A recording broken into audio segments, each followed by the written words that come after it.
Hello students, बढ़ते हैं अपने अगले कंसेप्ट की तरफ। Condition for zero resultant vector. Condition for zero resultant vector.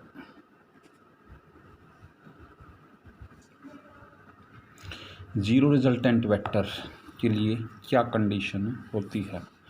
तो अभी जैसे पीछे आपने कंसेप्ट पढ़ा एडिशन ऑफ टू वेक्टर्स का कंसेप्ट, जिसमें हम अगर triangle law of vector addition की बात करें तो दो वेक्टर्स अगर ट्रायंगल की दो साइड से रिप्रेजेंट किए जा रहे हों, जिनकी जो डायरेक्शन है वो सेम ऑर्डर में हो, तो थर्ड जो साइड होगी वो उनकी रिजल्टेंट को रिप्रेजेंट करती है।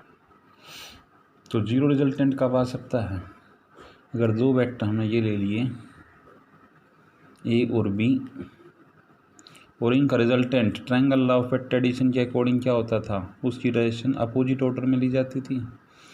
अब जीरो रिजल्टेंट वेक्टर के लिए क्या लिया जाएगा, इसका ऑर्डर भी अगर इन्हीं दोनों वेक्टर के ऑर्डर की तरह सेम ऑर्डर में लिया जाए तो इनका रिजल्टेंट कितना आएगा भाई, ज़ीरो।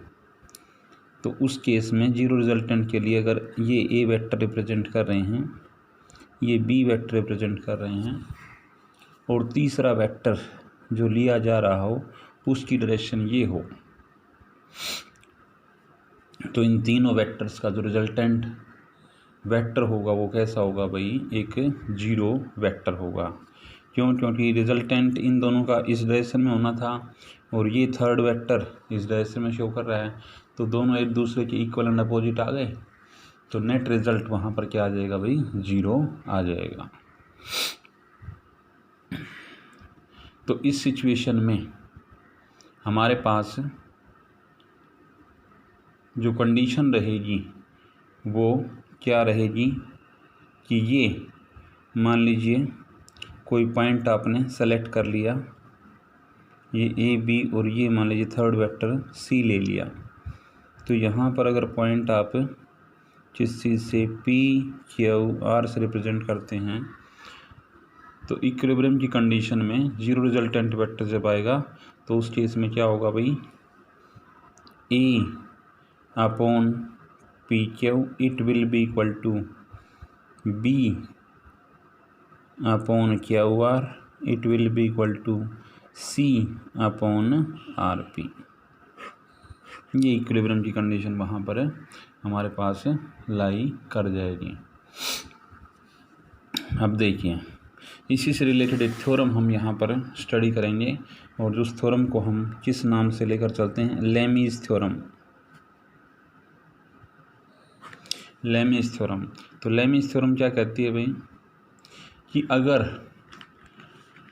थ्री फोर्सेस इक्विलिब्रियम की कंडीशन पर लाई कर रहे हैं, तो कहते हैं हर एक फोर्स जो है वो प्रोपोर्शनल होगा जिसके sine of angle between other two forces.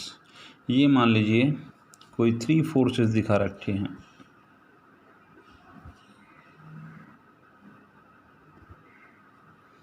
ठीक है, ये थ्री फोर्सेस दिखा दिए। ये मान लीजिए हमारा किससे रिप्रेजेंट करवा दिया, एक्स से, एक दिखा दिया वाई से, और तीसरा दिखा दिया जेड से।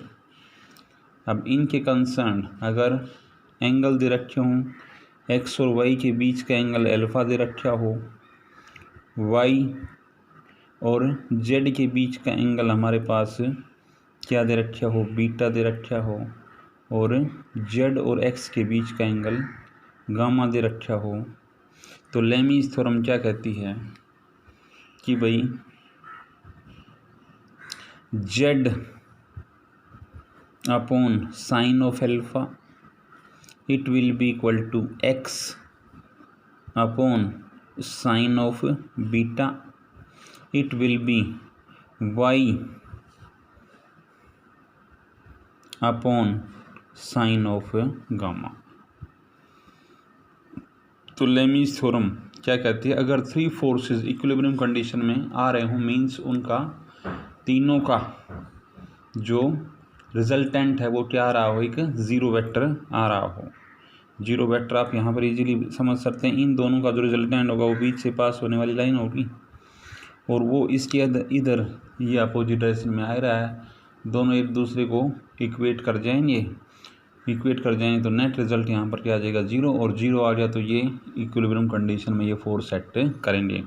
तो उस कंडीशन में लेमीज थ्योरम क्या कहती है कि हर एक फोर्स वहाँ पर प्रोपोर्शनल में होगा किसके, sine of angle between other two forces.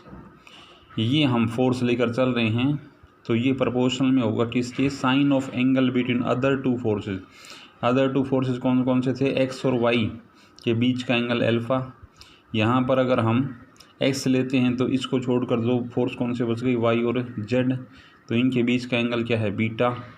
और वही तीसरा फोर्स हमारे पास कौन सा है, वाई, तो यहाँ पर जेड और एक्स के बीच का एंगल कितना है, गामा, तो वाई अपॉन साइन गामा। ये कंडीशन हमारे पास लेमीज थ्योरम के अकॉर्डिंग आ जाएगी। इसके बाद देखिए भाई नेक्स्ट कंसेप्ट हम यहाँ पर लेकर चलते हैं कुछ प्रॉपर्टीज़, यहाँ पर लेकर चलते हैं ऑफ वेक्टर्स। वेक्टर से रिलेटेड कुछ प्रॉपर्टीज़ यहाँ पर डिस्कस करेंगे। तो कौन कौन सी प्रॉपर्टीज़ हैं भाई, सबसे पहली प्रॉपर्टी है कि same vectors can be added और सब्ट्रैक्टेड। सिर्फ एक ही टाइप के वेक्टर्स को ही ऐड या सब्ट्रैक्ट किया जा सकता है। मीन्स अगर हम एंगुलर मोमेंटम लेकर चल रहे हैं तो उसमें एंगुलर मोमेंटम को ही ऐड या सब्ट्रैक्ट किया जा सकता है। ऐसा नहीं कि एंगुलर मोमेंटम में से हम किसको, डिस्प्लेसमेंट को सब्ट्रैक्ट या ऐड कर देंगे। मीन्स जो दो वेक्टर हम लेकर चल रहे हैं जिनको ऐड करना है या सब्ट्रैक्ट करना है, वो उन दोनों वेक्टर्स की नेचर क्या होनी चाहिए, सेम होनी चाहिए। सेकंड पॉइंट यहाँ पर मेनली तो अभी आपने एडिशन का ही कंसेप्ट पढ़ा है, सब्ट्रैक्शन का कंसेप्ट भी हम आगे पढ़ेंगे। दूसरा केस यहाँ पर लेकर चलेंगे भी I vector addition. Vector addition is commutative. Vector addition जो है वो कैसा है भाई, कॉम्यूटेटिव है। मीन्स अगर दो वेक्टर आप लेकर चल रहे हैं, उन दोनों को ऐड कर रहे हैं, ए प्लस बी किसके इक्वल होना चाहिए, बी प्लस ए के इक्वल होना चाहिए। देखिए इसको प्रूव करते हैं कैसे। मान लीजिए दो वेक्टर आपने ए ये ले लिया, दूसरा वेक्टर बी ले लिया, इनका रिजल्टेंट बताइए। ये थर्ड वेक्टर आर से रिप्रेजेंट कर सकते हैं और ये किसके इक्वल होगा, ए प्लस बी के। अब मान लीजिए इसके पैरेलल एक लाइन यहाँ से खींच ली हमने और एक इसके पैरेलल यहाँ से खींच ली, तो ये वेक्टर बी को रिप्रेजेंट करवाएगा, ये वेक्टर ए को रिप्रेजेंट करवाएगा। अब देखिए इधर से तो ये दोनों सेम ऑर्डर में थे और ये अपोजिट ऑर्डर में था, इसलिए इनका रिजल्टेंट बन गया। इधर से देखें तो ये दोनों सेम ऑर्डर में हैं और ये अपोजिट ऑर्डर में है, तो ये इनका रिजल्टेंट बन गया। तो इधर से ये वैल्यू किसके इक्वल आ जाएगी भाई, R is equal to B plus A, और यहाँ से आर किसके इक्वल था, ए प्लस बी के। तो आर एक साइड से तो ए प्लस बी के इक्वल आ रहा है और आर एक तरफ से बी प्लस ए के इक्वल आ रहा है। तो from 1 and 2 left hand side equal है, तो बताइए राइट हैंड साइड इक्वल आ जाएगी नहीं आ जाएगी। ए प्लस बी किसके इक्वल आ जाएगा, बी प्लस ए के equal, which follows commutative law of vector addition. इसके बाद भाई vector addition, vector addition is कौन सा होता है, एसोसिएटिव। एसोसिएटिव एसोसिएटिव का मीनिंग क्या है भाई, कि भाई ए प्लस बी प्लस सी, एक बार ए और बी इकट्ठे ले लिए और उसमें थर्ड वेक्टर सी ऐड कर दिया, तो कहता है वो किसके इक्वल होगा, ए को अकेला ले लिया और बी और सी को इकट्ठा ले लिया, तो ये इसके इक्वल होना चाहिए। कैसे भाई, वही देखिए, अगर एक वेक्टर ए ले लिया, दूसरा वेक्टर हमने बी ले लिया, तो इनका रिजल्टेंट यहाँ से रिप्रेजेंट हो जाएगा भाई ए प्लस बी के इक्वल। अब तीसरा वेक्टर हमने यहाँ पर क्या ले लिया भाई, ये सी ले लिया, तो अब देखिए ये ए प्लस बी की डायरेक्शन कौन सी है, ये, और सी की डायरेक्शन ये है, तो यहाँ से देखिए ये सेम ऑर्डर में आ गए, तो इनका रिजल्टेंट यहाँ से रिप्रेजेंट होगा, और ये रिजल्टेंट मान लीजिए हमने ले लिया, तो वो रिजल्टेंट किसके इक्वल होगा, ये दोनों तो कंबाइंड हैं, ए प्लस बी और प्लस सी। अच्छा, दूसरा केस क्या हो सकता है भाई, दूसरा केस देखिए, ये अकेला ए है, ठीक है, और एक वेक्टर हम यहाँ से उठाएं, ये ज्वाइन करें, तो देखिए ये बी की ये ऑर्डर था, सी का ये ऑर्डर था, ये दोनों सेम ऑर्डर में हैं, तो ये लाइन इनके रिजल्टेंट को रिप्रेजेंट करेगी। ये लाइन अब किस चीज़ को रिप्रेजेंट करेगी भाई, B plus C combined form. अब यहाँ से देखिए, अगर इस ट्राइंगल की बात करते हैं तो ये दोनों सेम ऑर्डर में हो गए और ये अपोजिट ऑर्डर में, तो यहाँ से आर की दूसरी वैल्यू किसके इक्वल आ जाएगी, ये ए तो अकेला और बी प्लस सी कंबाइंड है। तो इन दोनों इक्वेशन से देखिए लेफ्ट हैंड साइड इक्वल आ रही है, तो राइट हैंड साइड इक्वल आ जाएगी, A plus B plus C, it will be A plus B plus C, which is the required associative law for vector addition। इसके बाद भाई दो बहुत ही इम्पोर्टेंट पॉइंट हम यहाँ पर लेकर चलेंगे कि भाई किसी रिवर में कोई बोट जो है वो फ्लो कर रही है और उसके दो केस हम यहाँ पर डिस्कस करेंगे। एक तो उस बोट को हमने शॉर्टेस्ट डिस्टेंस ट्रैवल करवा के उसको एक किनारे से दूसरे किनारे पर पहुंचाना हो, तो फर्स्ट केस यही देखिए, ये मान लीजिए कोई रिवर है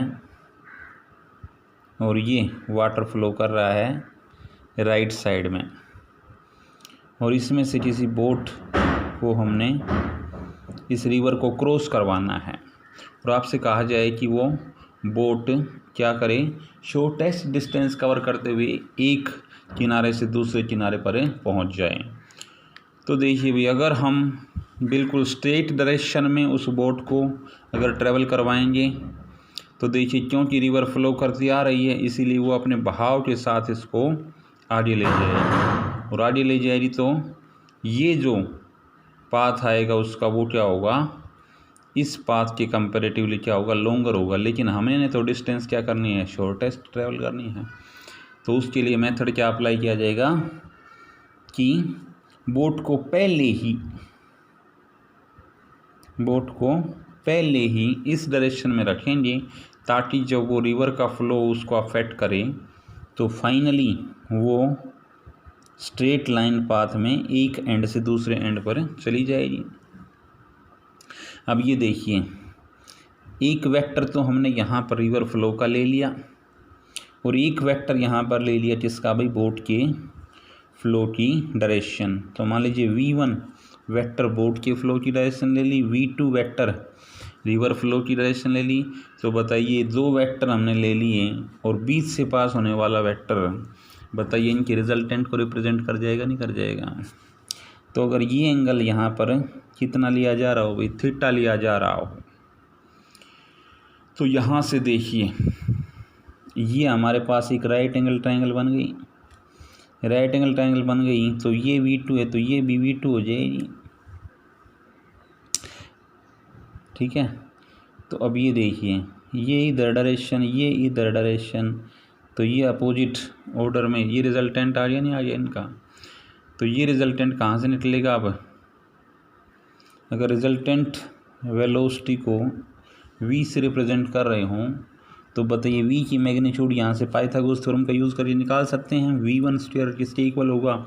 v square plus v2 square, और वहाँ से v स्क्वायर किसके इक्वल आ जाएगा? It will B v1 square minus v2 square, और v की वैल्यू आपके पास आ जाएगी v1 square minus v2 square, उसका स्क्वायर रूट। तो इस रिजल्टेंट वेलोसिटी से बोट जो है वो मूव करेगी कब? जब उसने शॉर्टेस्ट डिस्टेंस ट्रैवल करनी हो रिवर के एक एंड से दूसरे एंड की तरफ। अगर टाइम की बात की जाए तो मान लीजिए रिवर की विड्थ आपको दे रखी हो s, तो टाइम किसके इक्वल होता है? Distance upon speed. डिस्टेंस हमारे पास s है और स्पीड का रिजल्ट अभी निकाला ही है, तो ये v1 square minus v2 square है। ये आपके पास रिक्वायर्ड वो टाइम आ जाएगा जितने टाइम में वो बोट रिवर को क्रॉस कर जाएगी। इसके बाद भाई अगला केस हम यहाँ पर लेकर चलते हैं, कौन सा? शॉर्टेस्ट टाइम का। शॉर्टेस्ट टाइम का। अब डिस्टेंस चाहे जितनी ही ट्रैवल करे लेकिन टाइम क्या लगना चाहिए? शॉर्ट लगना चाहिए। तो इस कंडीशन में क्या आएगा भाई? वही रिवर ले ली और ये फ्लो, वाटर का फ्लो हो रहा है, और भाई यहाँ पर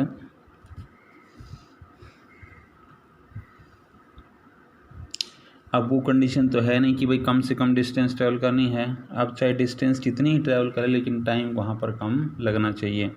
तो अब बोट को हम किस डायरेक्शन में मूव करवाएंगे भाई? स्ट्रेट लाइन में। अब क्योंकि रिवर फ्लो कर रही है इसीलिए अब रिजल्टेंट जो वेलोसिटी होगी वो इस बोट को इस साइड में यूँ ट्रैवल करवाएगी। अब देखिए ये वही रिवर फ्लो था v1 यहाँ पर हमने बोट का फ्लो ले लिया, v2 हमने रिवर का फ्लो ले लिया। तो ये दो वेक्टर हैं, तो ये रिजल्टेंट वेक्टर आ गया। यहाँ पर वही थीटा की अगर बात करते हैं तो अब राइट एंगल ट्रायंगल हमारे पास ये बन गई भाई। अब जो रिजल्टेंट है ये v2 है, तो ये ऊपर जाके v2 हो जाएगा, इसकी डायरेक्शन ये हो जाएगी। अब ये दोनों सेम ऑर्डर में, ये अपोजिट ऑर्डर में, तो ये रिजल्टेंट हो जाएगा, इन दोनों का रिजल्टेंट हो जाएगा। तो यहाँ से देखिए अगर इसको हम v से रिप्रेजेंट कर रहे हों तो v की वैल्यू आप इजीली निकाल सकते हैं, v1 square plus v2 square. अब ये डिस्टेंस मान लीजिए हमने क्या ले ली? x ले ली, और ये रिवर की विड्थ जो थी वो हमारे पास कितनी थी? s थी। तो अब ये डिस्टेंस निकालनी हो तो ये आपके पास अवेलेबल है, ये आपके पास अवेलेबल है, तो ये डिस्टेंस आप इजीली निकाल सकते हैं।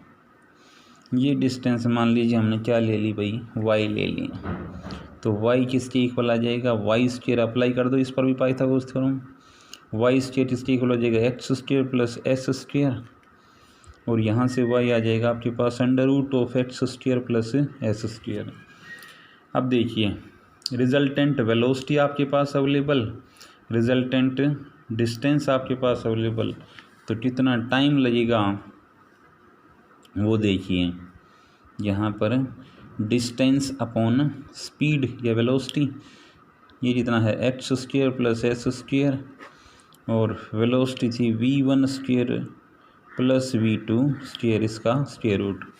अब देखिए अगर इन दोनों केसेस को कंपेयर करते हैं तो पिछले केस में हमारे पास था टाइम का result v1 square minus v2 square, दोनों स्क्वायर्स का सब्ट्रैक्शन था, तो ये वैल्यू रिड्यूस हो रही थी, तो टाइम यहाँ क्या लग रहा था? ज़्यादा।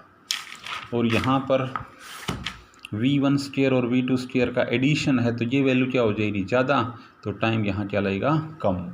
तो हमने शॉर्टेस्ट टाइम ही यहाँ पर निकालना था। तो उस कंडीशन में बोट की पोजीशन हम बिल्कुल स्ट्रेट लाइन में ले जाएंगे इसको, ताकि वहाँ पर कम से कम टाइम जो है वो लगे।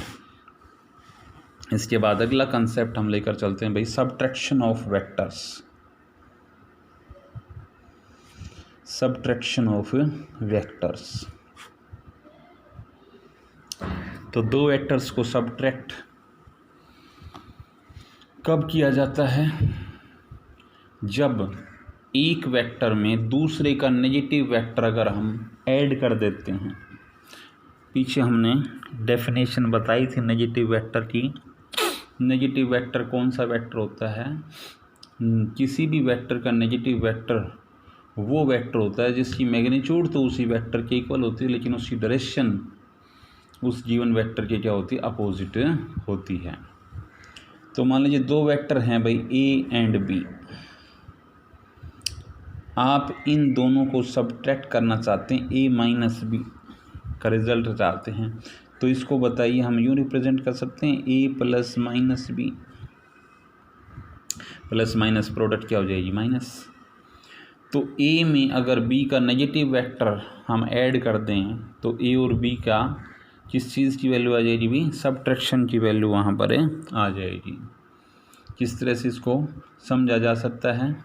वही दो वेक्टर मान लीजिए हमने, एक ए ले लिया और दूसरा वेक्टर क्या ले लिया भाई? बी ले लिया। अब बी इस साइड में तो कौन सा है? पॉजिटिव वेक्टर है, लेकिन हमने अगर नेगेटिव वेक्टर लेना है तो इधर जब लाएंगे तो ये किस चीज़ को रिप्रेजेंट करेगा भाई? माइनस बी को रिप्रेजेंट करेगा। तो यहाँ से देखिए, अब अगर इसी के पैरेलल एक यहाँ पर हम लाइन खींच दें तो ये एक पैरेललोग्राम हो गई, और पैरेललोग्राम हो गई तो ये इसका डायगोनल हो जाएगा। अब देखिए एक वेक्टर ए है, दूसरा वेक्टर माइनस बी है, तो ये इनके रिजल्टेंट को अपोजिट ऑर्डर में रिजल्टेंट को रिप्रेजेंट करेगा। तो आर ये रिप्रेजेंट हो जाएगा भाई ए प्लस माइनस बी।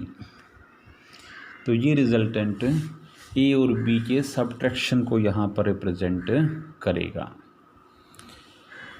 इसी तरह से भाई आप जो है रिलेटिव वेलोसिटी का कंसेप्ट भी सब्ट्रैक्शन ऑफ वेक्टर के बेस पर समझा जा सकता है। रिलेटिव वेलोसिटी क्या होती है? अगर हम ऑब्ज़र्व करते हैं कि भाई दो ट्रेन सेम डायरेक्शन में चल रही हैं, एक की स्पीड वी ए से रिप्रेजेंट कर रहे हैं, दूसरे की स्पीड वी बी से, और वेलोसिटी अगर लेंगे तो एरो मार्क यहाँ पर वेक्टर क्वांटिटी के रूप में आ जाएगा। तो अगर यहाँ पर हमने ए की velocity with respect to B निकालनी हो तो वो किसके इक्वल होगी?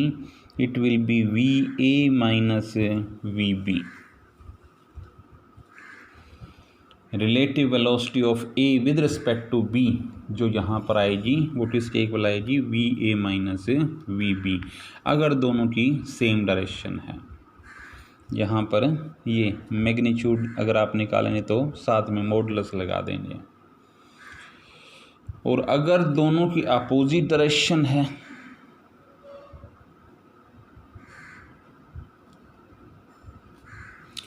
तो देखिए फिर वहाँ पर क्या होगा? तो उस केस में वी ए बी जो होगा it will be V A minus, और वहाँ पर क्या आ जाएगा? अब वी बी की डायरेक्शन पहले यहाँ इस साइड में पॉजिटिव ले लें तो इस साइड में क्या आ जाएगी? नेगेटिव, और एक बाहर माइनस साइन लगा है, माइनस माइनस वो फिर क्या बना देगा भाई? प्लस बना देगा वी बी। ठीक है, तो यहाँ पर हालांकि मॉडुलस में तो नेगेटिव ऑफ नंबर किसी नेगेटिव नंबर का भी मॉडुलस हमारे पास पॉजिटिव होता है और पॉजिटिव का भी मॉडुलस पॉजिटिव होता है, लेकिन अपोजिट डायरेक्शन के कारण यहाँ पर एक नेगेटिव मल्टीप्लाई होकर केस में आ जाएगा। वो सिर्फ डायरेक्शन का केस लेने के लिए हम लेकर चलते हैं, मैग्नीट्यूड जब लेंगे तो वहाँ पर वो किस में ली जाएगी? पॉजिटिव में ली जाएगी, और बाहर फिर नेगेटिव था तो नेगेटिव मल्टीप्लाई होकर फिर किस में हो जाएंगे? वो पॉजिटिव में कन्वर्ट हो जाएंगे। तो उसकी ऑब्जर्वेशन आप कैसे करते हैं, दो ट्रेन अगर सेम डायरेक्शन में मूव कर रही हैं तो वहाँ पर अगर एक ट्रेन में बैठा पैसेंजर रिलेटिव वेलोसिटी को ऑब्ज़र्व करता है तो वो क्या पाता है कि वहाँ पर उस ट्रेन की स्पीड दूसरी ट्रेन के कंपैरेटिवली वहाँ पर क्या लगती है, कम लगती है, क्योंकि वहाँ पर दोनों की वेलोसिटी का क्या आ रहा है, डिफरेंस आ रहा है। लेकिन अगर दोनों ट्रेन अपोजिट डायरेक्शन में मूव कर रही हैं तो वहाँ पर क्या ऑब्जर्वेशन होगी कि एक ट्रेन की स्पीड दूसरे ट्रेन की कंपैरेटिवली फास्टर स्पीड जो है ऑब्जर्वेशन वहाँ पर होती है। तो ये था भाई हमारे पास रिलेटिव वेलोसिटी का कंसेप्ट। और यहाँ पर अगर इनको आप वेक्टर फॉर्म में जो सब्ट्रैक्शन का कंसेप्ट हमने लिया है उसी को अगर हम एडिशन, वेक्टर एडिशन के साथ रिलेट करते हैं तो उस कंसेप्ट को कैसे आगे बढ़ा सकते हैं। देखिए ये मान लीजिए हम क्या लेकर चल रहे हैं भाई, बी लेकर चल रहे हैं, ठीक है, और एक हमने ले ली यहाँ पर वी ए। अब वी ए बी निकालना चाहते हैं तो क्या करेंगे, इस वी बी का नेगेटिव वेक्टर लिया जाएगा, नेगेटिव वेक्टर इस साइड में आएगा, ये हमारे पास क्या आ जाएगा माइनस ऑफ वी बी। अब देखिए वी ए और माइनस वी बी के बीच में अगर इधर एंगल थीटा था, अगर इधर एंगल किस के बीच में, वी ए और वी बी के बीच में अगर एंगल थीटा था तो बताइए अब वी ए और माइनस वी बी के बीच में एंगल, ये एक स्ट्रेट लाइन है तो ये 180 माइनस थीटा हो जाएगा, नहीं हो जाएगा। और अब अगर इनका रिजल्टेंट निकालना है, रिलेटिव वेलोसिटी क्या होगी, इनका रिजल्टेंट ही तो होगी, ये हो जाएगी वी ए बी। तो ये वी ए बी किसके इक्वल आएगी भाई, वही यहाँ से देखिए इसके पैरेलल एक लाइन खींच ली और एक इसके पैरेलल लाइन खींच ली, तो ये एक पैरेललोग्राम हो गई। पैरेललोग्राम का डायगोनल आपने parallelogram law of vector addition में पढ़ा था, डायगोनल दो वेक्टर्स की रिजल्टेंट को रिप्रेजेंट करेगा, तो इनकी वी ए और माइनस वी बी की रिजल्टेंट को यहाँ से रिप्रेजेंट किया जाएगा। तो ये वैल्यू आ जाएगी भाई वी ए बी की अगर मैग्नीट्यूड निकालें तो ये आ जाएगा V A square plus minus V B square और plus 2 V A minus V B, जो कि मैग्नीट्यूड फॉर्म में आएगा तो किस में हो जाएगा, प्लस में हो जाएगा। और साथ में कोस ऑफ 180 माइनस थीटा, क्योंकि वी ए और माइनस वी बी के बीच में एंगल कितना है 180 माइनस थीटा। तो यहाँ से देखिए भाई, और इसके ऊपर क्या लग जाएगा स्क्वायर रूट, तो ये आ जाएगा भाई V A square plus V B square plus 2 V A V B cos of 180 minus theta. Second quadrant आ गया, सेकंड क्वाड्रेंट में कोस नेगेटिव होता है तो it will be minus cos of theta आ जाएगा। ये आपके पास वी ए बी का रिजल्ट होगा, इसके ऊपर स्क्वायर रूट लग जाएगा। ये वी ए बी रिजल्टेंट, या यूँ कह सकते हैं relative velocity of A with respect to B, ये वैल्यू आ गई आपके पास। इसी तरह से अगर इसकी डायरेक्शन का केस और पूछा जाए तो डायरेक्शन का केस हम किसके साथ लेंगे, ये एंगल यहाँ पर अगर बीटा ले रखा हो, ये एंगल अगर यहाँ पर बीटा ले रखा हो तो देखिए टेंजेंट बीटा किसके इक्वल होगा, यहाँ से ये होगा भाई आपके पास पिछले वाले कंसेप्ट से, जो वेक्टर एडिशन का कंसेप्ट हमने पढ़ा था वहाँ पर आपके पास रिजल्ट आया था टेंजेंट ऑफ बीटा का, it will be B sine theta, और थीटा यहाँ पर क्या है 180 minus theta upon A plus B cos of theta होता था, कोस ऑफ 180 माइनस थीटा। तो ये देखिए बी साइन 180 माइनस थीटा ये तो साइन थीटा रहेगा, साइन भी आपका पॉजिटिव रहेगा क्योंकि सेकंड क्वाड्रेंट में साइन की वैल्यू पॉजिटिव होती है। और नीचे आ जाएगा ए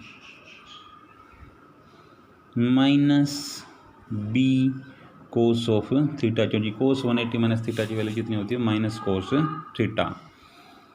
तो यहाँ पर मैथमेटिक्स का यूज़ ज़्यादा हो रहा है, आपको क्वाड्रेंट की नॉलेज होनी चाहिए। Second quadrant, first quadrant, second quadrant, third quadrant, fourth quadrant में कौन कौन से ट्रिग्नोमेट्रिक फंक्शन जो है वो पॉजिटिव रहते हैं। फर्स्ट क्वाड्रेंट में ऑल पॉजिटिव, सेकंड क्वाड्रेंट में साइन और कोसिकेंट पॉजिटिव, थर्ड क्वाड्रेंट में आ जाएगा भाई टेंजेंट और कोट पॉजिटिव, और फोर्थ क्वाड्रेंट में आएगा भाई कोस और secant theta positive. 0 to 90, 90 to 180, 180 to 270 और 270 to 360। इस तरह से आप यहाँ पर इनकी साइन कन्वेंशन को याद रख सकते हैं। इसके बाद भाई अगला कंसेप्ट बहुत ही इम्पोर्टेंट कंसेप्ट है कि भाई अब वैसे भी रेनी सीजन चल रहा है, और जब आप अम्ब्रेला लेकर चलते हैं तो फिर ये चीज़ देखी जाती है कि भाई वहाँ पर किस डायरेक्शन में अम्ब्रेला को रखा जाए ताकि हम रेन से अपने आप को प्रोटेक्ट कर सकें। तो यहाँ पर अगला कंसेप्ट हम लेकर चलेंगे relative velocity of rain. relative velocity of rain with respect to moving man। एक पर्सन मूव करता हुआ जा रहा है, उसके विद रिस्पेक्ट टू रेन की रिलेटिव वेलोसिटी कैसे फाइंड आउट की जाएगी। देखिए, मान लीजिए कोई पर्सन जो है वो इस पॉइंट से लेफ़्ट साइड में मूव कर रहा है, तो ये तो वेलोसिटी ऑफ मैन हो जाएगी। और रेन जो है वर्टिकली डाउनवर्ड डायरेक्शन में मान लीजिए फॉल कर रही है, ठीक है। तो अब relative velocity of rain with respect to man निकालने के लिए अब मैन को रेस्ट पोजीशन में लाना पड़ेगा। मैन को रेस्ट पोजीशन में कब लाया जा सकता है, जब इसके अपोजिट में एक नेगेटिव वेक्टर लिया जाए, तो ये माइनस VM हो जाएगा भाई। अब देखिए, वेलोसिटी ऑफ रेन तो ये थी और वेलोसिटी ऑफ मैन तो इधर थी, लेकिन इसकी नेगेटिव में इधर आ गई। अब हमने क्या निकालना, इन दोनों का रिजल्टेंट। तो दोनों का रिजल्टेंट इन दोनों के बीच से पास होने वाली लाइन होगी, इसी लाइन को पीछे की तरफ बढ़ा दीजिए। तो अम्ब्रेला जो है वो आपका यहाँ इस डायरेक्शन में अगर मैन लेकर चलता है तो जो वर्टिकली फॉल हो रही थी रेन, उससे अपने आप को प्रोटेक्ट कर सकता है, क्योंकि इस डायरेक्शन में वो रेन फॉल करेगी। किसके कारण, रिलेटिव वेलोसिटी के कंसेप्ट के कारण। तो मान लीजिए यहाँ पर ये एंगल थीटा डायरेक्ट है, तो ये इसके वर्टिकल अपोजिट होगा। तो कितने एंगल पर, वर्टिकल के साथ कितने एंगल पर अम्ब्रेला को रखा जाए ताकि वो अपने आप को प्रोटेक्ट कर सकें। तो इसके लिए ये वेलोसिटी ऑफ रेन है भाई, और ये वेलोसिटी ऑफ मैन। यहाँ पर ये एक रेक्टेंगुलर पोर्शन बन रहा है, तो यहाँ पर ये किसकी वैल्यू हो जाएगी, माइनस VM का केस। तो यहाँ से देखिए, अब ये एक राइट एंगल ट्रायंगल बन गई, तो परपेंडिकुलर अपॉन बेस, जब आप मैग्नीट्यूड लेंगे तो ये माइनस हट जाएगा। ये तो सिर्फ डायरेक्शन के लिए दिखाया था यहाँ पर। तो टेंजेंट थीटा यहाँ से किसके इक्वल आ जाएगा भाई, VM अपॉन VR। तो वेलोसिटी ऑफ मैन अगर आपको दे रखी हो, वेलोसिटी ऑफ रेन आपको दे रखी हो, तो यहाँ से टेंजेंट थीटा के बेस पर थीटा की वैल्यू निकाल सकते हैं, और वो एंगल होगा जितने एंगल पर उस अम्ब्रेला को रखा जाए ताकि वो अब मैन अपने आप को रेन से प्रोटेक्ट कर सकें। ठीक है भाई, तो ये एग्जामिनेशन पॉइंट ऑफ व्यू से काफ़ी इम्पोर्टेंट कंसेप्ट हम लेकर चलते हैं। इसके बाद आता है भाई ज़ीरो वेक्टर या नल वेक्टर। तो जैसा कि नाम से क्लियर है आपका, जीरो वेक्टर कौन सा होगा जिसमें रिजल्टेंट वेक्टर हमारे पास है जीरो हो। तो जीरो कब हो सकता है, जब किसी वेक्टर में उसका नेगेटिव वेक्टर हम ऐड कर दें। तो कौन सा वेक्टर आएगा भाई, जीरो वेक्टर आ जाएगा। या किसी वेक्टर को हम जीरो से मल्टीप्लाई कर दें तो भी वो कौन सा वेक्टर आ जाएगा, जीरो वेक्टर आ जाएगा।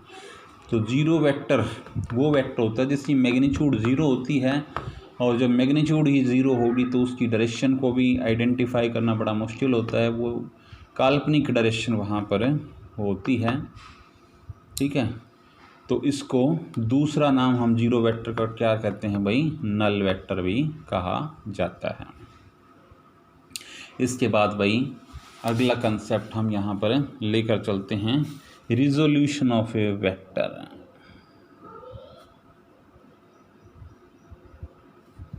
Resolution of vector. तो रिजोल्यूशन ऑफ वेक्टर का क्या कंसेप्ट है, अभी तक आपने पढ़ा था, हम वेक्टर दो वेक्टर लेकर चल रहे थे ए और बी, और उनका रिजल्टेंट निकाला था हमने आर, जो कि रिप्रेजेंट किया गया था ए प्लस बी के रूप में। अब अगर इसका रिवर्स प्रोसेस कर दी जाए, आर आपको दे रखा और ए और बी आपको निकालने हों, तो वो जो कंसेप्ट होगा that is called what, resolution of A vector. ठीक है, मीन्स किसी गिवन वेक्टर को स्प्लिट अप करना, उसको तोड़ देना दो या उससे ज़्यादा वेक्टर्स में, वो क्या कहलाता है, उसका रिजोल्यूशन ऑफ ए वेक्टर। एक होता है रेक्टेंगुलर कंपोनेंट। रेक्टेंगुलर कंपोनेंट कब होगा, जब वहाँ पर आपका क्या बन रहा हो, जो दोनों यहाँ पर इसके रिजोल्व्ड पार्ट हों, वो अगर परपेंडिकुलर डायरेक्शन में हों तो फिर वो क्या बोले जाते हैं, रेक्टेंगुलर कंपोनेंट। तो पहले तो मान लीजिए ये कोई आर वेक्टर आपको दे रखा था और दो वेक्टर हमने इसके रिजोल्व्ड ए और बी आपसे पूछे जाएं, तो क्या करेंगे, वहाँ पर इसके लिए ये दोनों वेक्टर निकालने के लिए क्या करेंगे, ये तो आर हमने ले लिया, एक जो निकालना था उससे रिलेटेड एक वेक्टर लेंगे और इसका कुछ मल्टीपल, अब इतना है तो यहाँ पर स्पेस ज़्यादा कवर होगा, तो कुछ ना कुछ इसकी मल्टीपल, ये मान लीजिए कोई हमने ए वेक्टर ले लिया, तो इसके कुछ ना कुछ मल्टीपल के रूप में यहाँ पर वेक्टर सेट होगा। तो ये मान लीजिए हमने ले लिया एम ए। इसी तरह से एक इस साइड में आएगा, तो एक वेक्टर आपके पास ये बी दे रखा हो, तो ये तो लगभग बराबर से दिखाई दे रहे हैं, तो ये हो जाएगा, इसको हमने एन बी से रिप्रेजेंट कर दिया। जब ये दोनों कंबाइंड होंगे तो वो किसको रिप्रेजेंट करेंगे भाई, आर को। तो आर यहाँ से रिप्रेजेंट किया जा सकता है M A plus N B के रूप में। ये एम और एन कुछ भी न्यूमेरिकल वैल्यू यहाँ पर हो सकती हैं। ये तो था भाई बेसिक कंसेप्ट हमारे पास रिजोल्यूशन ऑफ ए वेक्टर का। अब इसको हम रेक्टेंगुलर कंपोनेंट की जब बात करते हैं तो वहाँ पर किस तरह से ये केस लिया जाता है, वो केस देखिए भाई। कोई वेक्टर दे रखा है आपको, ये कोई वेक्टर ए दे दिया, ठीक है, और इसके क्या लेना है हमने, रेक्टेंगुलर कंपोनेंट लेना है। तो रेक्टेंगुलर कंपोनेंट लेंगे तो सीधी सी बात है वो दोनों कंपोनेंट क्या होंगे, परपेंडिकुलर होंगे। तो अगर ये इस एक्स एक्सिस के साथ थीटा एंगल बनाता है तो एक कंपोनेंट इस लाइन पर आ जाएगा जिसको हम ए कोस थीटा से रिप्रेजेंट करेंगे, और एक कंपोनेंट इस लाइन पर आ जाएगा जिसको हम ए साइन थीटा से रिप्रेजेंट करेंगे। तो ये वैल्यू यहाँ पर इस वेक्टर ए को रिप्रेजेंट कर सकते हैं हम ए एक्स आई कैप प्लस ए वाई जे कैप, जहाँ पर ए एक्स किसकी जगह पर आया है, ए कोस थीटा की जगह पर, और ए वाई किसकी जगह पर आया है भाई, ए साइन थीटा की जगह पर। तो अगर ए निकालना हो तो बताइए, ए एक्स स्क्वायर प्लस ए वाई स्क्वायर का स्क्वायर रूट आ जाएगा, नहीं आ जाएगा। तो यहाँ से बिल्कुल क्लियर है कि जो वेक्टर ए है उसके दो रिजॉल्व पार्ट बन गए, एक तो ए एक्स और एक ए वाई। यही रिजॉल्व पार्ट 3 में कन्वर्ट हो जाते हैं जब हम 3 कोऑर्डिनेट सिस्टम लेकर चलते हैं। तो उस केस में किस तरह से रिजॉल्व पार्ट लिए जाएंगे वो देखिए। ऐसी शेप आपने मैथमेटिक्स में देखी होगी, क्यूब या क्यूबॉइड का कंसेप्ट हम लेकर चलते हैं। तो यहाँ पर एक एक्स एक्सिस के अलोंग अगर ये वेक्टर हम ए से रिप्रेजेंट करवा रहे हैं तो एक resolve part along X axis लिया जाएगा जिसको ए एक्स से रिप्रेजेंट करेंगे, एक resolve part along Y axis जिसको ए वाई से रिप्रेजेंट करवाएंगे, और एक कंपोनेंट यहाँ पर अलोंग जेड एक्सिस जिसको ए जेड से रिप्रेजेंट करवाएंगे। तो यहाँ पर अगर एक्स एक्सिस के साथ कितना एंगल बन रहा हो भाई, अल्फा एंगल बन रहा हो इस वेक्टर ए का, वाई एक्सिस के साथ बीटा एंगल बन रहा हो, और जेड एक्सिस के साथ अगर गामा एंगल बन रहा हो, तो इसके रिजॉल्व पार्ट जो आ जाएंगे हमारे पास वो क्या आ जाएंगे, ए एक्स तो होगा ए कोस अल्फ़ा, ए वाई होगा ए कोस बीटा, और ए जेड होगा ए कोस गामा। यहाँ से जो कोस अल्फ़ा, कोस बीटा और कोस गामा के जो रिज़ल्ट आ जाएंगे आपके पास,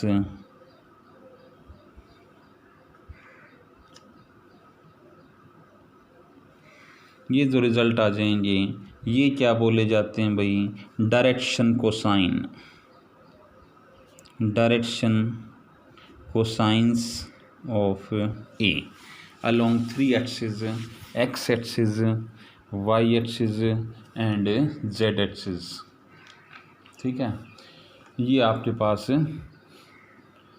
रेक्टेंगुलर कंपोनेंट 3 डायमेंशंस में हमारे आ जाते हैं। इसके बाद भाई अब रिजोल्यूशन ऑफ वेक्टर जो हमने लिया है उसकी प्रैक्टिकल एप्लीकेशन कहाँ पर आती हैं, प्रैक्टिकल एप्लीकेशंस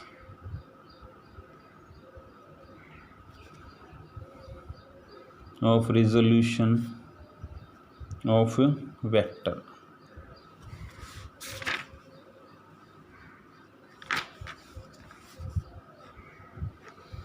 कहाँ पर आती हैं, एक तो हम जो वॉक करते हैं, walking of a man,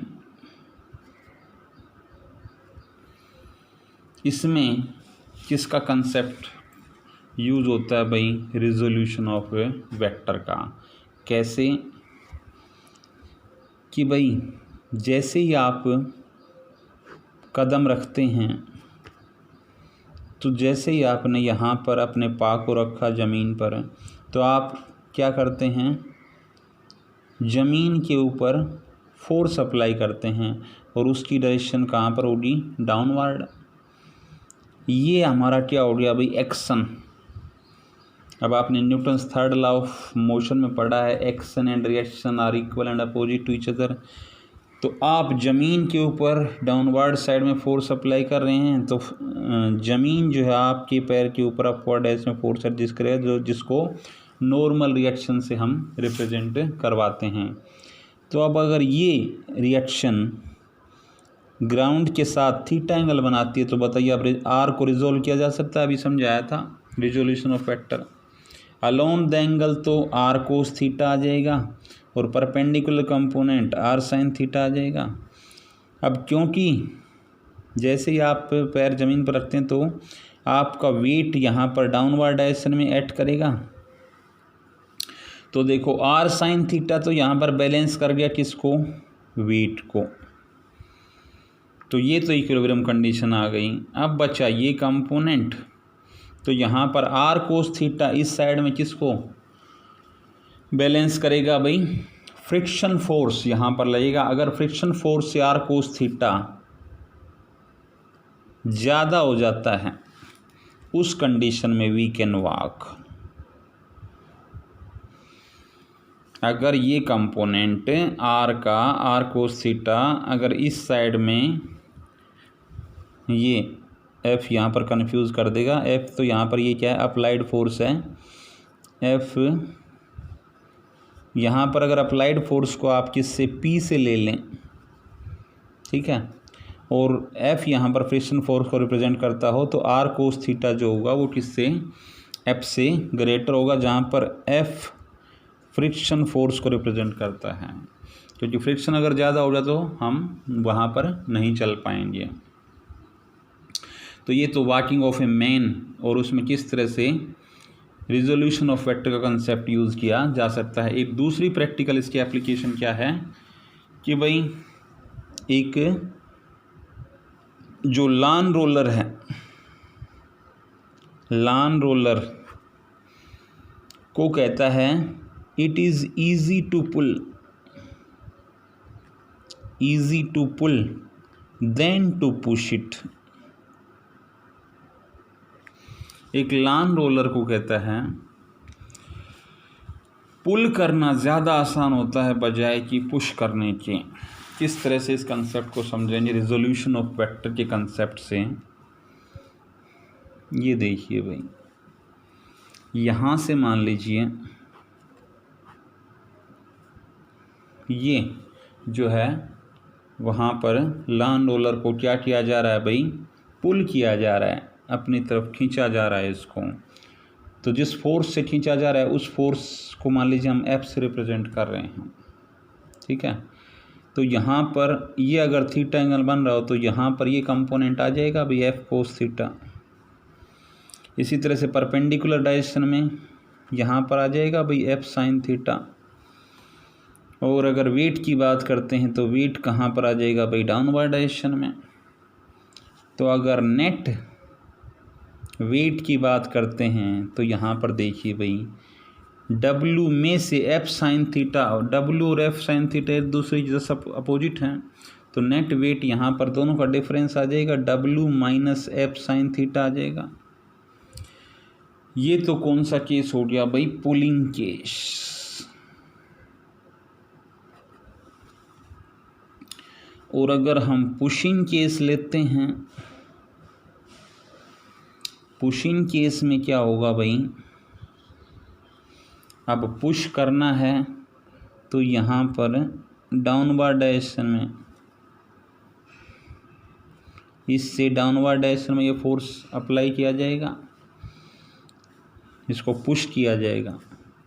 push किया जाएगा तो यहाँ से फिर वही, अगर हम रिजोल्यूशन ऑफ वेक्टर की बात करते हैं तो ये देखिए, अगर ओरिजेंटल के साथ ये थीटा एंगल था तो ये वर्टिकल अपोजिट एंगल होने के कारण ये भी थीटा हो जाएगा। और ये अगर एफ था तो यहाँ पर एफ कोस थीटा हो जाएगा भाई, और वर्टिकल डायरेक्शन में क्या हो जाएगा, एफ साइन थीटा। और वेट भी यहाँ पर कहाँ पर एक्ट करेगा भाई, डाउनवर्ड डायरेक्शन में ही। अब देखिए पिछले केस में जहाँ W और एफ साइन थीटा एक दूसरे के अपोजिट डायरेक्शन में आ रहे थे तो वहाँ पर उन्होंने डिफरेंस लिया था। यहाँ पर दोनों एफ और एफ साइन थीटा और W सेम डायरेक्शन में आ रहे हैं, तो नेट वेट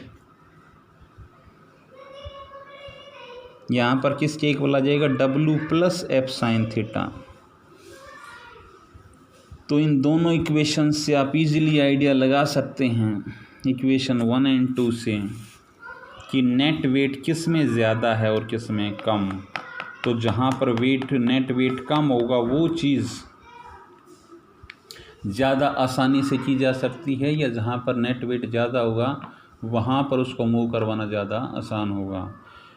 तो क्योंकि नेट वेट का रिज़ल्ट पुलिंग केस में हमारा कम है, इसीलिए it is easy to pull a lawn roller than to push it. और इस कंसेप्ट के साथ ही आपका यहाँ पर रिजोल्यूशन ऑफ वेक्टर का जो इम्पोर्टेंट कंसेप्ट था वो यहाँ पर कंप्लीट होता है। होप कि आपको ये सारे टॉपिक अच्छी तरह से समझ में आए होंगे।